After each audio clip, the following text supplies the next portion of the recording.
Hey guys, welcome to Wrestling Days and welcome to the first review of the Cruiserweight Classic. I absolutely loved this. There was 4 matches and there's been 4 matches announced for next week. They're all first round matches, and if you lose, you're out. Simple as that. We've got the bracket, which I'll show you here. So this is how things look. This is how all the matches kind of work, because as you can see, if you win, you progress to the next round, and you'll be able to see exactly who everyone's going to be facing. My favourite for this is Zack Sabre Jr. He's the one I'm rooting for, but we saw I think the bookie's favourite today in Kota Ibushi.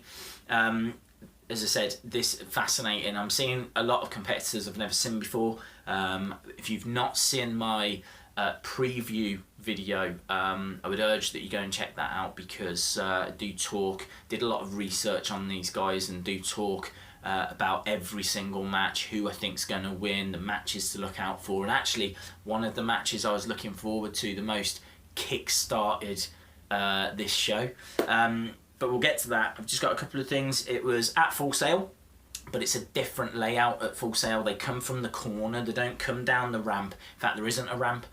They come from out the corner. Full Sail feels like it's full. It feels actually slightly different. They've done a really good job of making that space feel different.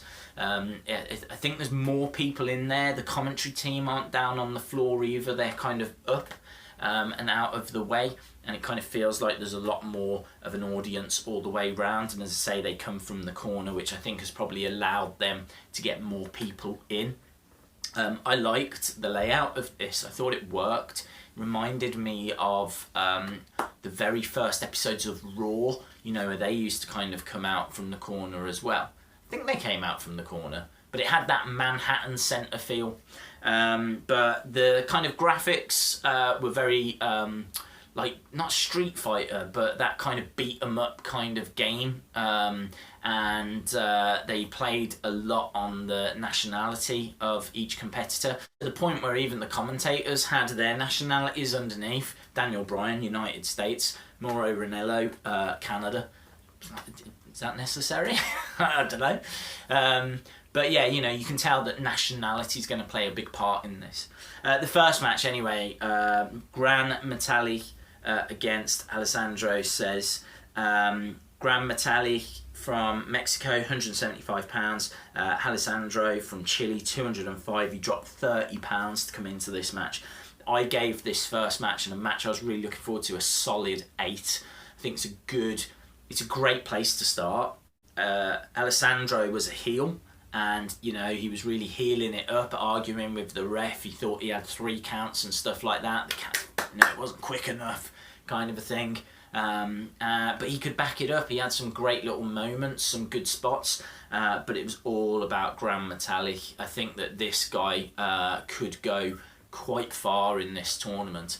Don't think he'll win it, but he's just a joy to watch. I would be more than happy to see this guy on NXT.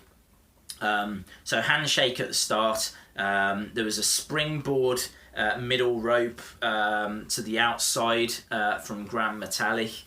He also walked to the ropes, got to the centre of the ring on the ropes, and then did a splash down, like a frog splash. Shooting star press on the outside from Alessandro, and then a fireman carry into a powerbomb for the win from Gran Metalik. It was a shortish match, didn't feel very long, but there was just a few little spots here and there that just made it work for me. Slightly slow at the start, but for me this was a solid 8 out of 10 match. I enjoyed this as much as I enjoyed Nakamura versus Balor. Completely different matches though, but I just thought what a great start to the Cruiserweight Classic. Next we had the worst match of the night for me. This was Hoho Lun, a judo specialist. He's got his own federation in Hong Kong. £155 going up against Davari, brother of Davari, who used to be in WWE. Billed as being from Iran. I don't think he is. I'm sure he's American. But he was £180. Handshake refused by Davari. And to tell the truth, I was really looking forward to seeing Hoho Lun. I'd heard a bit about him, and I was disappointed. There really wasn't much. All of my spots at the start are all to do with Davari. Nice neck breaker from Davari. Really good confidence shown from Davari as well. You know, he was heeling it up and arguing with the crowd. Roundhouse kick again from Davari. He's got a taekwondo kind of background. There was a missed frog splash, knee to the back of the head from Hoho Lun, who then picks up the win with the German suplex. That was literally all I could take from this match. Davari impressed me more than Hoho, but it's Hoho that advances. That, as I said, for me was the worst match of the night. Next up we had from France, Clement Pichu, who I completely butcher his name in the preview, and as I said in the preview, I don't know anything about him, but he was up against Cedric Alexander from the US, both very similar in style. They had a handshake, but Clement kind of pulls him in, and you know, it's quite fiery from the offset. There was a wrist lock takedown into a hammerlock that was very technical. There was lots of reversals, drop kick like literally on his head. The air that he gets, Cedric Alexander, and the drop kick that he hits was absolutely beautiful. There was a knee from Pichu, there was gut wrench suplex, there was running shoulder tackles, there was vicious clotheslines. It was really Pichu that took the momentum. And there was a double knee backbreaker for the win from Cedric. It really kind of came out of nowhere, but it was, I think really the moment of the match was the discus lariat that Pichu hit, and it really knocked Cedric Alexander for 6. He then had to kind of hang with the match and then managed to get this double knee backbreaker out of nowhere, and as you say, picks up the victory. Pichu, I think, did really well. Cedric Alexander at the start of this was on fire. I think Cedric Alexander kind of came through a very tough match in this. It was a nice match. It was maybe just below the first one for me. I think if I had to watch one again, I don't know. It's tough. Both the first and third matches of this episode I thought were very, very close in ratings, but I think I'd probably watch Grand Metallic again. Both excellent though. And then that brought us to the main event, the Golden Star from Japan, the superstar of this, the favourite of this tournament, and easily the match for me.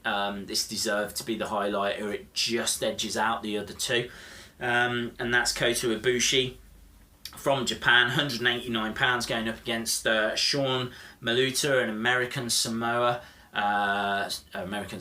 I should say, who is related to, you know, the Roman Reigns, the Usos, all that kind of stuff.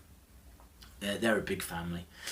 Big cheer from Ibushi. This guy is a superstar. He's a 3-time junior IWGP champion, and he's the real deal, and he showed it as well. There was chants from the crowd of Kota's going to kill you. It was a pretty slow start, but a beautiful roundhouse kick from Ibushi. There was a missed splash from Maluta, springboard missile drop kick from Ibushi. There was a code breaker from Maluta. I mean, like, Maluta gets in offense as well here. This isn't all Ibushi by any means. But a somerset flip over the top rope from Maluta was a little botched, but he was really going for it, and you know, that's what Daniel Bryan was saying on commentary, who did really well on commentary. He was saying that he wants to see Maluta push his boundaries, try things he doesn't even know if he's going to be able to hit or not. Beautiful drop kick, great air from Ibushi on that. Fast strike, standing moonsault from Ibushi. And then the moment for me, there's Maluta's on the kind of top rope. Ibushi just delivers this Pele kick from hell. I mean, like, because of Maluta being all the way up here, the kick he's got to get, like, he's got to extend his whole body to connect. But he does it, and he hits it, and it knocks Maluta to the outside. Ibushi then looks around, goes to the other corner, and then runs jumps onto the ropes, does like a backflip, moonsault backflip onto the outside, hits Malou. It's for me the sequence of the show, and it just showed why Bushi is the favourite for this whole contest. They get back into the ring. Malou starts delivering quick little kicks to the face. He's kind of holding Bushi. Bushi reverses it, delivers like a last ride from hell again. You know, gets him right up there, spikes him down. 1, 2, 3. Bushi picks up the victory. I thought this was the best match, but I was really impressed with Gran Metali and Cedric Alexander as well. I thought both of those guys stood out. And as you said, they announced 4 more matches for next week. You've got Tajiri against Slater, TJ Perkins against Damac, which I'm really looking forward to that match. TJ Perkins versus Damac. Mustafa Ali against Lince Dorado, and Tozawa against Kenneth Johnson. I think Tozawa, Kenneth Johnson will be similar to this Bushi match, because Tozawa's also one of the kind of names in the frame for winning this. So next week seems like it's just going to be equally as impressive. But I thought this was a strong first show. I thought 3 of the 4 matches really delivered. We got to see some standout performances from, I'd say, 3 guys. I'd say Gran Metali, Cedric Alexander and Kota Ibushi really stood out on this episode. I think that the Full Sail looks very different to how it normally looks. Thought Brian and Ranillo were brilliant on commentary, and I just can't wait for the rest of this. This first episode was really, really strong. If you've not watched any, watch it. It is brilliant. It is real wrestling. It is... it's just beautiful. It's just beautiful. Cool. Don't forget, you can follow me on Facebook and Twitter at Wrestling Days UK. If you haven't subscribed to this channel, really would appreciate it if you did. And hopefully I'll see you again, in future videos, but you know, if not for next week's Cruiserweight Classic review. Thanks a lot for watching. I'll see you again next time. Bye for now.